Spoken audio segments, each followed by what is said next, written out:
একটা হচ্ছে সোলজার, একটা হলো প্রিন্স। সাকিব সিনিয়রদেরকে সম্মান করতে পারে। সাকিবের সাথে কাজ করার মজাই আলাদা।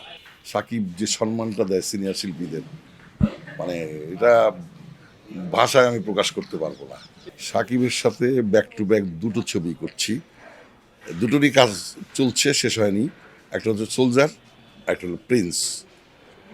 সাকিবের সাথে কাজ করার অভিজ্ঞতা খুবই ভালো, খুবই ভালো।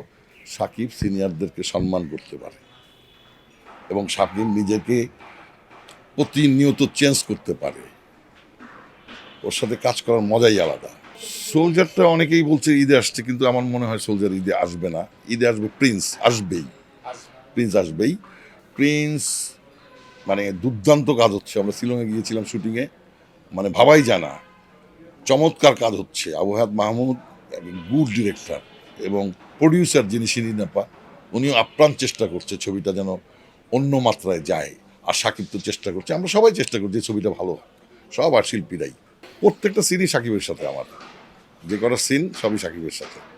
একটা সিন বোধ হয় না, আর বাকি সব সাকিবের সাথে সিন।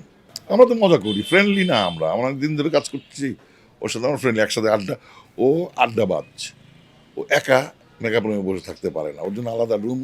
কিন্তু একা বলে ডেকে ডেকে পর্দা আসেন, সবুজ রে বলে ওর যে মেকআপ পার্সোনাল, পর্দাকে ডাকো, অমুককে ডাকো, বেশি আড্ডা মারে, গল্প করে। এবার আমি, এজাজ ভাই, সাকিব শ্রীলঙ্কায় একসাথে বসে অনেক আড্ডা মারলাম, মজার মজার কথাবার্তা, আড্ডাবাজ।